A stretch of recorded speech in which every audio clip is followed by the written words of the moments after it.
வணக்கம். சிறப்பு நேர்காணலுக்கு வரவேற்கிறோம். நிகழ்ச்சியின் இன்றைய சிறப்பு விருந்தினர் இந்திய தொழில் முனைவோர் சங்கத்தின் தலைவர் திரு ரகுநாதன் அவர்கள். வணக்கம் சார். வணக்கம் கார்த்திகேயன். ஜிஎஸ்டி வரி வீதத்தை மத்திய அரசு மாற்றி அமைத்திருக்கிறது. 5%, 18% அப்படின்னு 2 ஸ்லாபுக்குள்ளே கொண்டு வந்திருக்கிறாங்க. தீபாவளி பரிசு அப்படின்னு மத்திய அரசு தரப்பில், திரு மோடி தரப்பில் இது கொண்டாடப்படுது. ட்ராமா, வெறும் நாடகம் அப்படின்னு எதிர்க்கட்சிகள் விமர்சிக்கிறாங்க. உண்மையாக என்ன நடந்திருக்கு இதில்? 2017 ஜிஎஸ்டி கொண்டு வரப்பட்ட போது அப்போதிருந்து சொல்லிக்கிட்டு இருந்தது என்ன அப்படின்னா, 3 விதமாக பிரித்து கொண்டோம் என்றால், ஒன்று வரி, இந்த 5%, 12%, 18%, 28%, சில பொருட்கள் அதிக வரி, சில பொருட்கள் குறைந்த வரின்றது. அதில் கடந்த 7 ஆண்டுகளில் 929 முறை வரி மாற்றப்பட்டுள்ளது. இரண்டாவது, இந்த நடைமுறையை கடைபிடிக்க வேண்டிய ப்ரொசீஜரல் ஆஸ்பெக்ட்ஸ், கம்ப்ளையன்சஸ்ன்னு சொல்கிறது. எப்படி டாக்குமெண்ட் சப்மிட் பண்ணணும், என்ன டாக்குமெண்ட் சப்மிட் பண்ணணும், எவ்வளோ நாளைக்கு ஒரு வாட்டி சப்மிட், இதில் நிறைய சிக்கல்கள் இருந்தது, மேட்ச் ஆகாமல் இருந்தது. இப்போ நான் உங்ககிட்ட பொருள் வாங்குகிறேன், நீங்கள் ஒரு டேக்ஸ் போட்டிருக்கீங்க, அந்த டேக்ஸை நான் இன்புட் டேக்ஸாக எடுக்கிறேன், ஆனால் நீங்கள் அந்த டேக்ஸை கட்டலைன்னா அதனுடைய ரெஸ்பான்சிபிலிட்டி என்னை சார்ந்தது. ஸோ இதை மாதிரி நடைமுறை சிக்கல், மேட்ச் மேக்கிங்கில், டேட்டா மேட்சிங்கில் நிறைய சிக்கல்கள் வந்தது.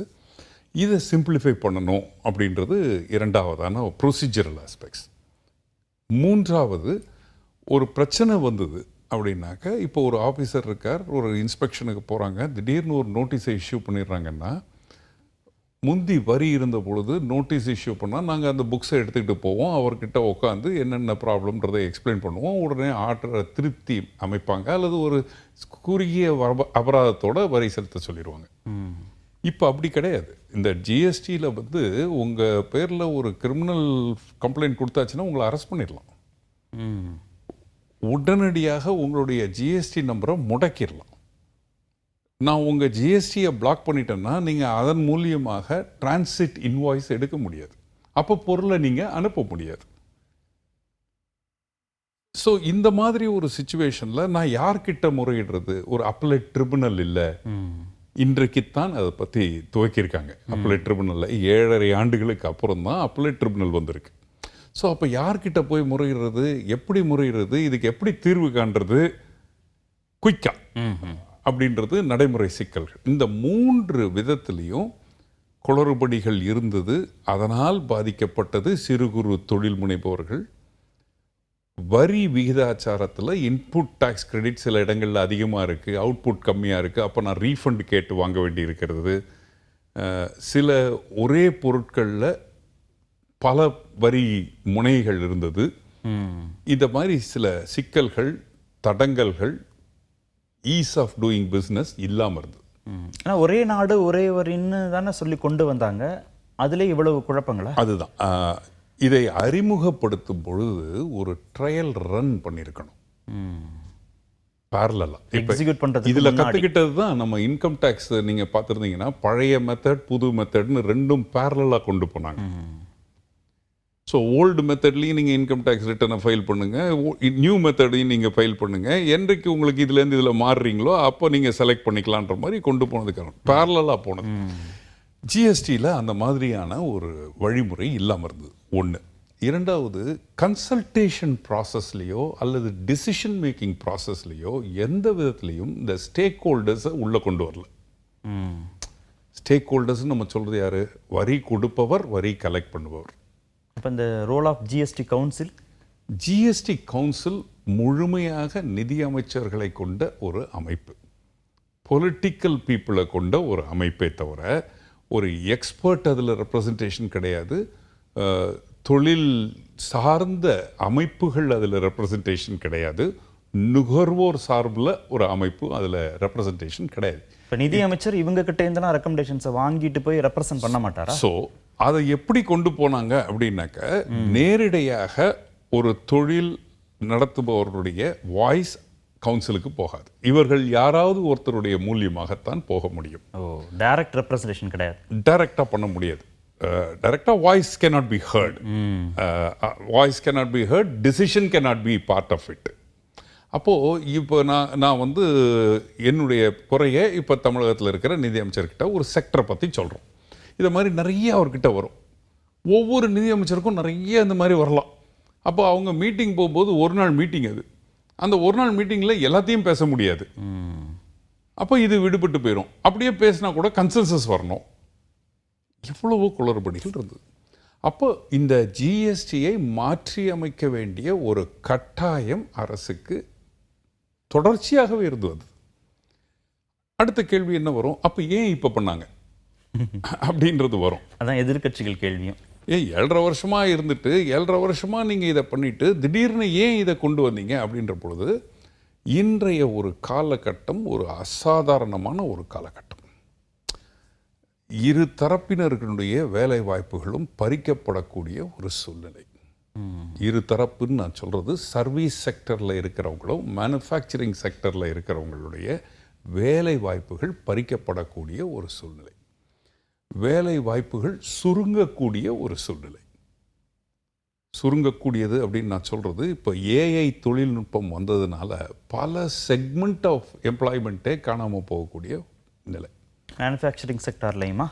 மேனுஃபேக்சரிங்கில் ஏஐ வந்து எங்கே வருதுன்னா ஆட்டோமேஷனில் வரும், டிஜிட்டல் டிரான்ஸ்ஃபர்மேஷனில் வரும். இப்போ 3D பிரிண்டிங்கை பற்றி கேள்விப்பட்டிருப்பீங்க. ஸோ இதை மாதிரி தொழில்நுட்பங்கள் மாறுது.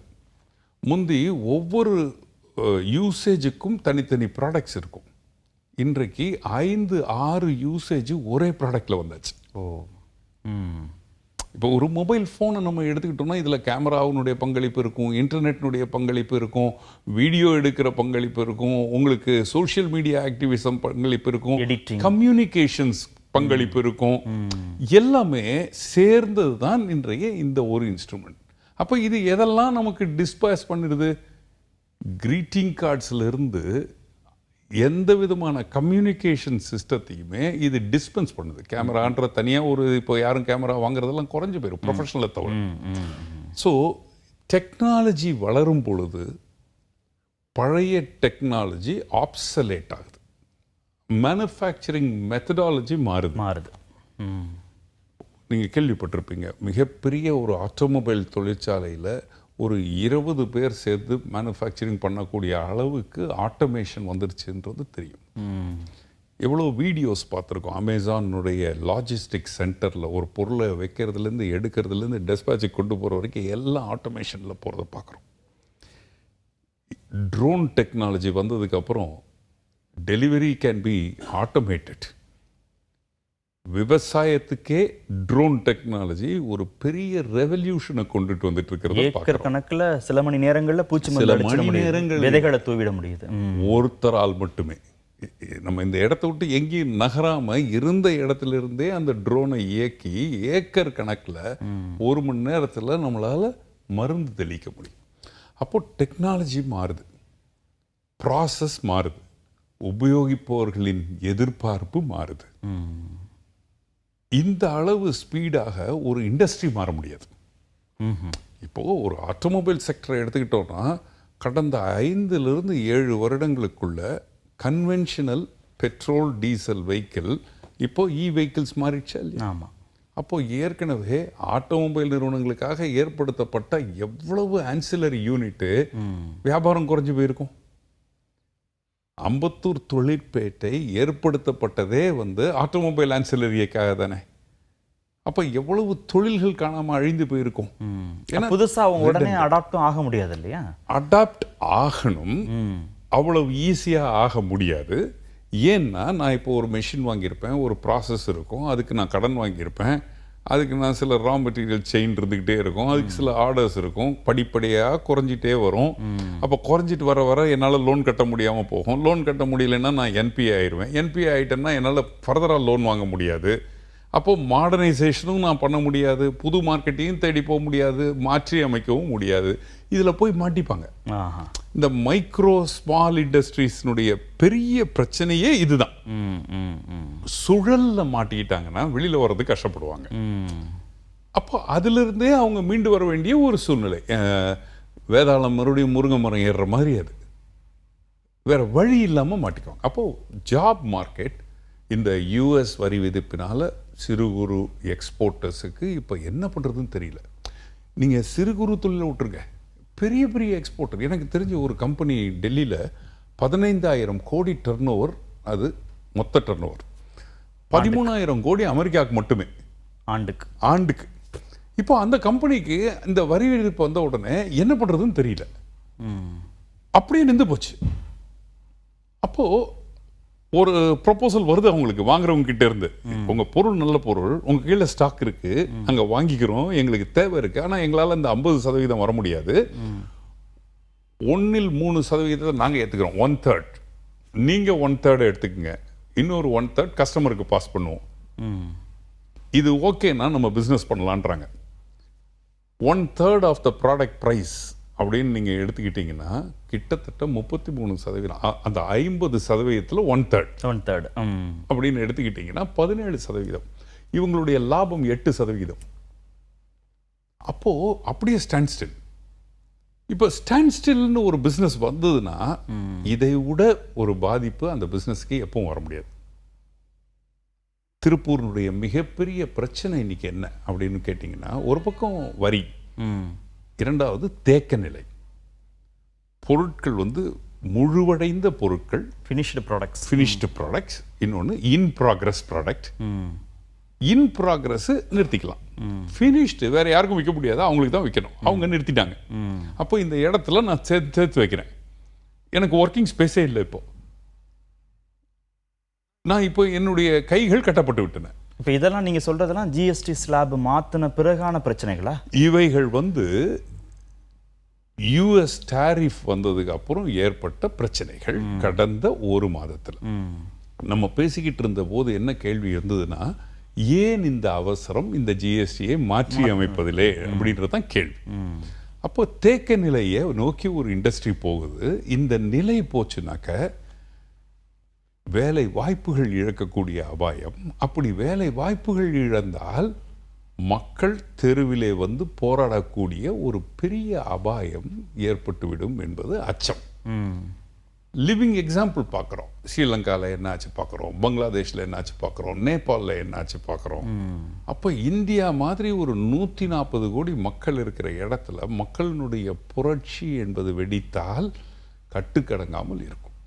அப்போது உடனடியாக நம்ம மாற்று செய்ய வேண்டிய ஒரு கட்டாயத்தில் இருக்கும். அப்போ மாற்று செய்யணும் அப்படின்னாக்க எதில் முதல்ல செய்யலாம் அப்படின்னு பார்க்கும் பொழுது இன்கம் டேக்ஸில் ரிபேட், இதை கொஞ்சம் முன்னாடியே பண்ணிட்டோம் நம்ம. ஆமாம். ஆனால் இந்த நாட்டிலே இன்கம் டேக்ஸ் கட்டுபவர்கள் 4-7% தான். அப்போ அவங்களுக்கு பெரிய ஒரு பலனை ஏற்படுத்தி மாறுதல்களை ஏற்படுத்தி. அப்போ நம்ம கை வைக்கப்பட வேண்டியவர்கள் நடுத்தர வர்க்கத்தினர். அவர்கள் தான் கிட்டத்தட்ட 60-70% இந்தியாவிலே இருக்கக்கூடியவர்கள். அவர்களுக்கு சேர வேண்டிய பொருட்கள், அவர்களது அத்தியாவசிய தேவைகள் மாற்றப்பட வேண்டும் என்றால், விலை குறைக்கப்பட வேண்டும் என்றால் ஒரே வழி ஜிஎஸ்டியை குறைக்கிறது மட்டும்தான். அதனால் ஏற்படுத்தப்பட்டது இந்த ஜிஎஸ்டி 2.0 என்ற ரிஃபார்ம். இதுதான் இந்த காலகட்டத்திலே அதை கொண்டு வருவதற்கு உண்டான காரணம். அப்போ 3 காரணங்கள் நம்ம சொல்றோம், பிரதமர் சொல்றார். 1, மக்களினுடைய கையிலே மிகப்பெரிய அளவு பணப்புழக்கத்தை இது ஏற்படுத்திவிடும், 2.5 லட்சம் கோடி. இரண்டாவது, ஒரு மிகப்பெரிய சந்தை உருவாக்கப்படும், உள்நாட்டு சந்தை உருவாக்கப்படும், உள்நாட்டு தயாரிப்பு, உள்நாட்டு சந்தை, உள்நாட்டு வணிகம் இவை உருவாக்கப்படும், சுதேசிக்கு முக்கியத்துவம் கிடைக்கும். மூன்றாவதாக நடுத்தர மக்களினுடைய சுமை குறைக்கப்படும். இந்த 3 சொல்றார். நான்காவதாக சொன்னது சிறு குறு தொழில்கள் இதனால் பலனடைவார்கள், யங்ஸ்டர்ஸ் இதனால் பலனடைவார்கள் அப்படின்றது. அதை நான் ஏற்றுக்கொள்ளவில்லை. அந்த கருத்துக்கு என்னிடம் மாறுதல்கள் உண்டு. பல பேர் அதை பற்றி இப்போ பேசிக்கிட்டு இருக்கிறத பார்க்குறோம். பல அசோசியேஷன்ஸ் இதை பற்றி குரல் எழுப்பிட்டு இருக்கிறத பார்க்குறோம். சாமானியர்களுக்கு இந்த விலை குறைப்பு ஒரு பெரிய வரப்பிரசாதம், மகிழ்ச்சி என்பதில் மாறுதல் கருத்து கிடையவே கிடையாது. அப்படியா? கிடையவே கிடையாது எந்த விதத்தில். ஆனால் இது எவ்வளவு நாட்களுக்கு நீடிக்கப் போகிறது, இது எந்த அளவுக்கு ஒரு டிமாண்டை கிரியேட் பண்ண போகுதுன்றதுல கொஸ்டின் மார்க்ஸ் இருக்கலாம்.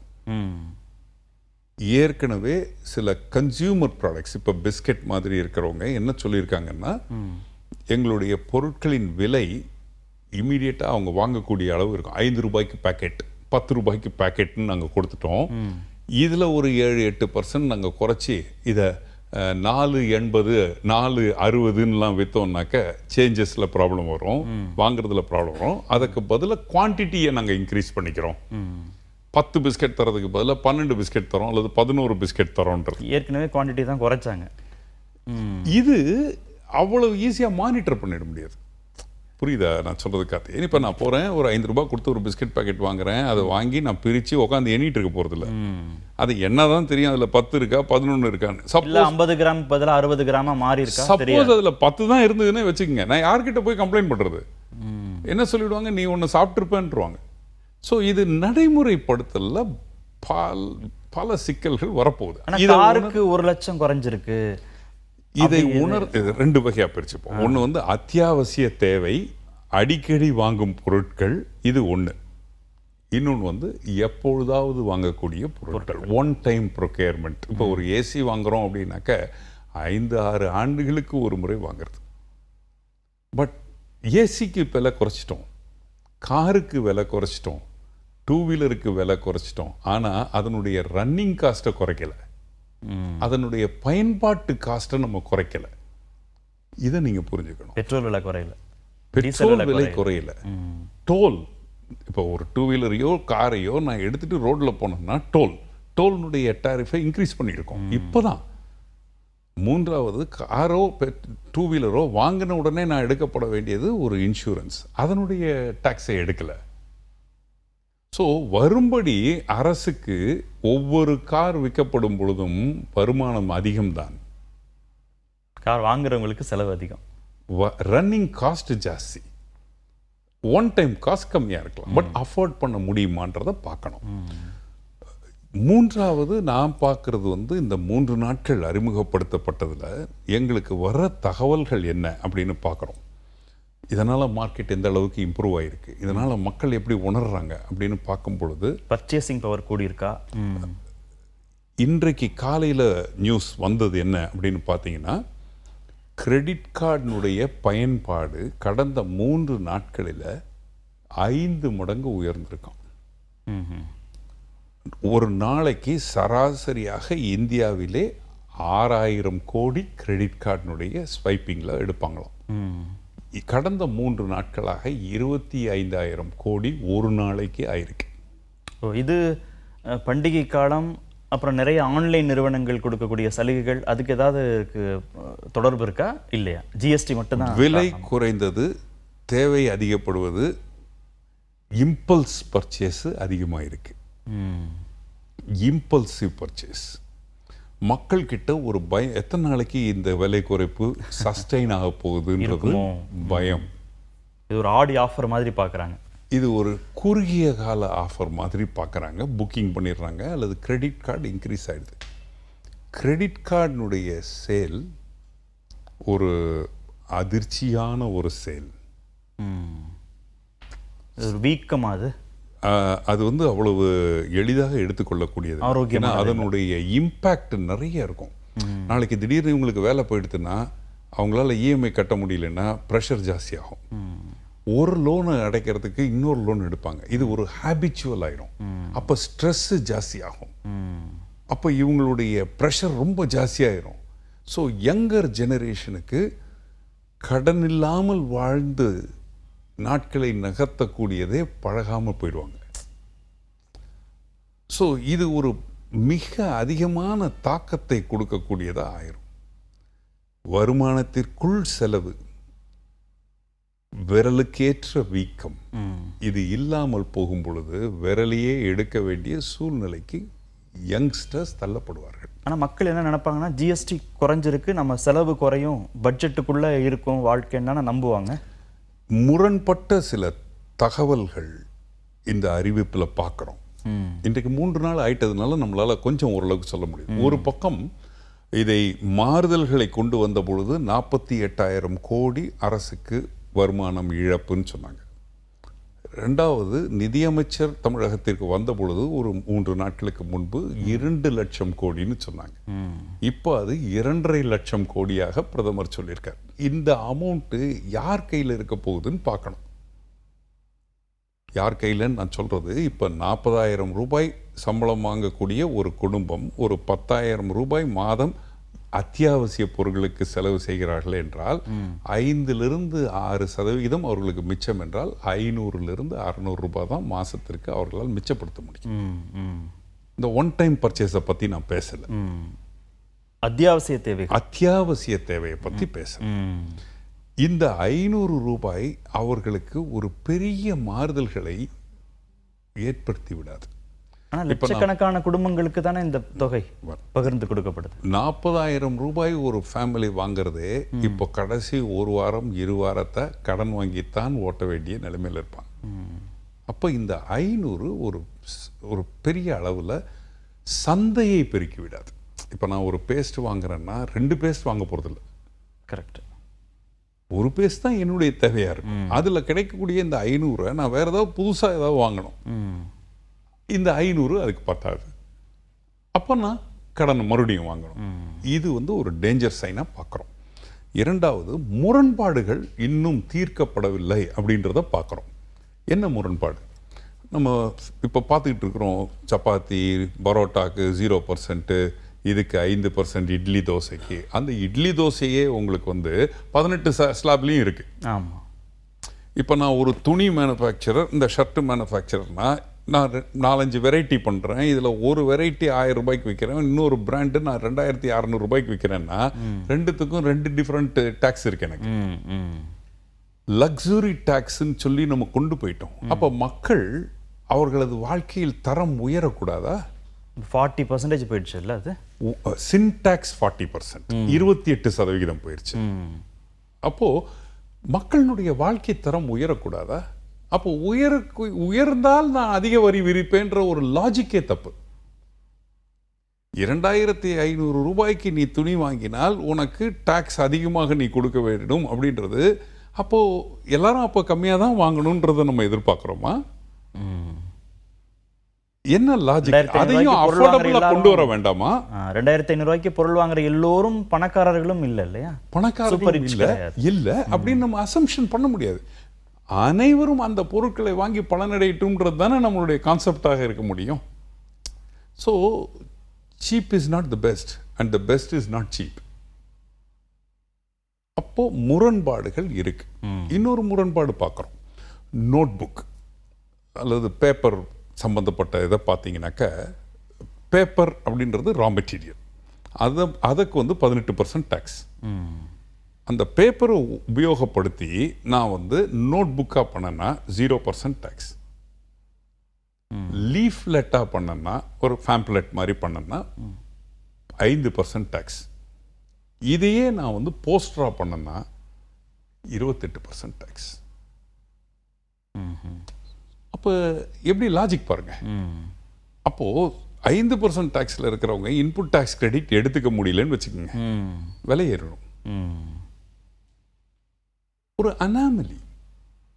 அப்போ ஒரு வியாபாரி அல்லது பிரிண்டிங் வச்சிருக்கவர், அவருடைய ஃபோக்கஸ் எல்லாம் இந்த செக்டரில் இருந்ததுன்னு வச்சுக்கோங்க, போஸ்டர் செக்டரில் இருந்ததுன்னு வச்சுக்கோங்க. இப்போ எலெக்ஷன் டைம், ஸோ போஸ்டர் தான் அதிகமாக இருக்கும், ஃப்ளெக்ஸ் பேனர் தான் அதிகமாக இருக்கும், அதுதான் அவங்களுடைய பிஸ்னஸாக இருக்கும்.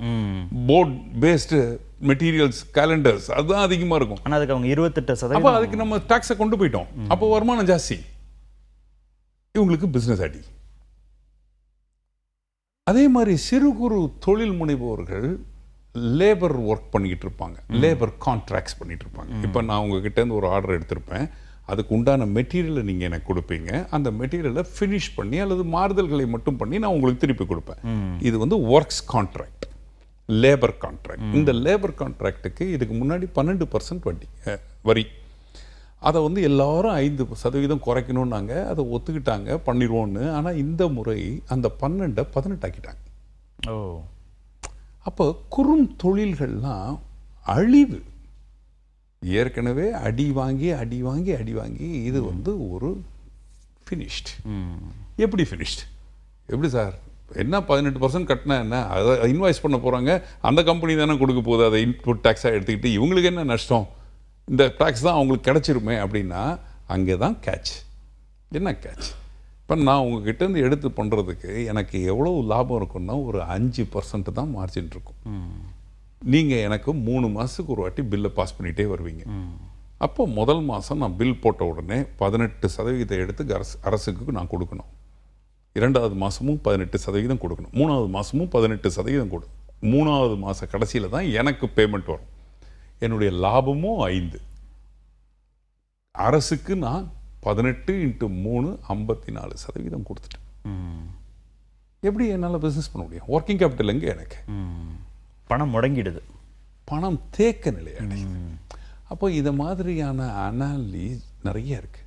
இப்போ ஃப்ளைட்டில் நீங்கள் போகிறீங்களா, உங்களுக்கு எக்கானமி கிளாஸில் போனீங்கன்னா வரி கம்மி, ப்ரீமியம் எக்கானமி போனீங்கன்னா வரி ஜாஸ்தி. 18%, இது 5%. எப்படி? அப்போ என்ன, யாரும் ப்ரீமியம் எக்கானமியில் போகாதீங்கன்றீங்களா? சாமானியர்கள் ப்ரீமியம் எக்கானமிலாம் கனவு கூட காணக்கூடாதுன்றீங்களா? அதனுடைய லெவலை இன்னும் கொஞ்சம் பெருசாக்குறீங்களா? இல்லை வசதியானவர்கள் தானே அதை பயன்படுத்துவாங்கன்னு அரசு நினைக்குதோ? அப்போ premium economy is meant only for people who can அஃபோர்டுன்னு எடுத்துகிட்டு போகிறீங்களா? அப்போ நாட்டில் 70% மக்கள் ப்ரீமியம் எக்கானமியில் செல்லவே கூடாது வாழ்நாள் மொத்தம் அப்படின்றது நம்மளுடைய குறிக்கோளா? கேள்விகள். ஸோ ப்ரொசீஜரை மாற்றலை, இந்த வழிமுறைகளை மாற்றலை, இந்த குழப்பங்களை மாற்றலை. இப்போ நானும் நீங்களும் ஒரு சூப்பர் மார்க்கெட்டுக்கு போகிறோம், 3 பொருட்களை எடுக்கிறோன்னு வச்சுக்கோங்க. ஒரு சப்பாத்தி பாக்கெட்டை எடுக்கிறோம், ஒரு இட்லி மாவு பாக்கெட்டை எடுக்கிறோம், ஒரு கோக் எடுக்கிறோம். வெளில வரோம், பில்லிங் போனோம்னா சப்பாத்தி மாவுக்கு 0%, இட்லி மாவுக்கு 5%, கோக்குக்கு 40%. அப்போ பில்லு எப்படி வரும்? அப்போ குழப்ப நிலை இருந்துட்டு தானே இருக்கு. இப்போ கோக்குங்கிறத ஆரோக்கியத்திற்கு கேடு விளைவிக்கிறதுனால 40%. ஆரோக்கியத்துக்கு கேடு விளைவிப்பதற்கு 40% என்றால் பீடிக்கு 28% எப்படி இருக்க முடியும்? இருக்கே. அப்ப பீடி ஆரோக்கியம் கொடுக்கிற சமாச்சாரமா? பீடியினுடைய வரி 28%. இந்த மாற்றி அமைத்தல் வந்த உடனே மறுபடியும் அதே கேள்வி வந்தது. உப்பு போட்ட பாப்கார்னாக இருந்தால் 5%, கேரமல் பாப்கார்னாக இருந்தால் 18% இருந்தது. அதுக்கப்புறம் எல்லாரும் அதை பற்றி பேச ஆரம்பித்த உடனே நிதி அமைச்சர்லேருந்து ஒரு கிளாரிஃபிகேஷன் கொடுத்தாங்க. இல்லை பாப்கார்ன் எல்லாருக்கும் 5% தான். அப்போ இது மாதிரி கிளாரிஃபிகேஷன் கொடுத்துக்கிட்டே இருக்கிறது எப்படி தொடர்ச்சியை நம்ம எப்படி ரிஃபார்ம்னு சொல்ல முடியும்? 56வது கவுன்சில் கூட்டத்துக்கு பிறகுதான் இந்த முடிவே எடுத்திருக்கிறாங்க. இது கொஞ்சம் ஏமாற்றம் அளிக்கக்கூடியதாகத்தான் நான் பார்க்குறேன். சரி, சிறு குறு தொழில்களுடைய நலன் காக்கப்படவில்லை. என்ன பண்ணியிருந்திருக்கலாம் அவர்கள் கேட்டது அப்படின்னு பார்த்தீங்கன்னா, இப்போ விலக்கு இருக்குது. 40 லட்சம் முறை உற்பத்தியாளராக இருந்தால், ஆண்டு வருமானம் 40 லட்சம் வரை இருந்தால் ஜிஎஸ்டியிலிருந்து விலக்கு, சர்வீஸ் செக்டராக இருந்தால் 20 லட்சம் வரை விலக்கு. இதை கொஞ்சம் 1,50,00,000 ஏற்றிருந்தாங்கன்னா இந்த கம்ப்ளைன்சஸ்லேருந்து வெளியில் வந்திருப்பாங்க. 2வது, மாநில அரசுகள் தான் இந்த நோட்டீஸ் எல்லாம் கொடுக்கறதுக்கு காரணம். கோயம்புத்தூரில் கிட்டத்தட்ட 28,000 ஜிஎஸ்டி நோட்டீஸ் கடந்த 6 மாதங்களில் கொடுக்கப்பட்டிருக்கு. நோட்டீஸ்னால் சாதாரண இல்லை, திடீர்னு இவ்வளவு லட்சம் கட்டு, இவ்வளவு 1000 கட்டு அப்படின்ற மாதிரி நோட்டீஸ். அதுக்கு பெனல்ட்டி, அந்த பெனல்ட்டிக்கு பெனல்ட்டி. என்ன பண்ணுறதுன்னு தெரியாமல் ஒரு வியாபாரியை அல்லது ஒரு தொழில் முனைவோனை வரி ஏய்ப்பவனாகவே பாவித்து ஒரு நோட்டீஸ் கொடுத்துக்கிட்டே இருக்கும் பொழுது அதிலிருந்து விலக்கு கேட்டுருந்தாங்க. அப்போ இந்த இதில் ஒரு அம்னிஸ்டி கொடுத்துருக்கலாம். சரி, ஜிஎஸ்டி 1.0 இருந்த குளறுபடிகளெல்லாம் நாங்கள் பொறுப்பெடுத்துக்கிட்டு அம்னிஸ்டி கொடுத்துட்றோம், இனிமேல் நேர் வழியில் நடங்க. தள்ளுபடி மாதிரி கேட்குறீங்க. ஏதோ ஒன் டைம் செட்டில்மெண்ட், ஒரு அம்னிஸ்டி. ஏன் கருப்பு பணம் வைத்தவர்களுக்கு நம்ம அம்னிஸ்டி கொடுக்கலையா? என்ன கொடுத்துருக்கோமே, இவ்வளவு கொடுத்துருங்க, ஒயிட் ஆக்கிடலாம் அப்படின்லாம் சொல்லலையான்னு. நம்ம அம்னிஸ்டி ஸ்கீம் அப்படின்றதே பொது மன்னிப்புன்னு பேர். ரைட்டு தப்பை பற்றி இல்லை, விடுங்க, இதை விட்டுட்டு அடுத்த லெவலுக்கு போகலாம். நம்ம பழைச்சிட்டு போங்க, கஷ்டம்தான், இப்போ பிஸ்னஸ் நடத்துறதெல்லாம் கஷ்டம்தான், மார்க்கெட் ரொம்ப டல்லாக தான் இருக்குது, நீங்கள் பிஸ்னஸில் கான்சென்ட்ரேட் பண்ணுங்க, இதை வச்சுட்டு ஸ்டாக்னேட் ஆயிடாதீங்க, வெளில வாங்க, அந்த மாதிரி ஏதாவது சொல்லப்பட்டிருந்தால் உண்மையிலேயே இந்த நாட்டினுடைய எக்கானமியை இம்ப்ரூவ் பண்ணுவதற்கு உண்டான வழிகள் இருந்திருக்கும். இன்றைக்கு தேதி 25 நாட்கள் ஆகிவிட்டது இந்த அமெரிக்காவினுடைய 50% வரி விதிப்பு அறிவித்து கிட்டத்தட்ட 55 நாட்கள் ஆயிடுச்சு. இதுவரை எந்த நிவாரணமும் இல்லை, எந்த நிவாரணமும் இல்லை. இஎம்ஐக்கு மாரட்டோரியம் கிடையாது, அடிஷ்னல் லோன் ஃபெசிலிட்டி கிடையாது, ஒர்க்கிங் கேபிட்டலை இன்க்ரீஸ் பண்ணி கொடுக்கல, புது மார்க்கெட்டை கிரியேட் பண்ணுறதுக்கு அடிஷ்னல் சப்போர்ட் கொடுக்கல, அந்த வரியை குறைப்பதற்கு உடனடியான நடவடிக்கைகளை எடுக்காமல் இன்னும் பேச்சுவார்த்தை நடந்துட்டு இருக்கு. ஏதோ இப்போ கூட நம்ம பேசிக்கிட்டு இருக்கும் பொழுது இந்திய குழு அமைச்சர் தலைமையில் அமெரிக்காவில் தானே இருக்காங்க, பேசிக்கிட்டே இருக்கிறோம், நீங்கள் பேசுங்க, பட் பேஷண்ட் மோசமாக இருக்காங்க. பாப்போம் பொறுத்திருந்து. நன்றி நிகழ்ச்சியில் பங்கேற்றதற்கு. மீண்டும் சந்திப்போம். நன்றி, வணக்கம்.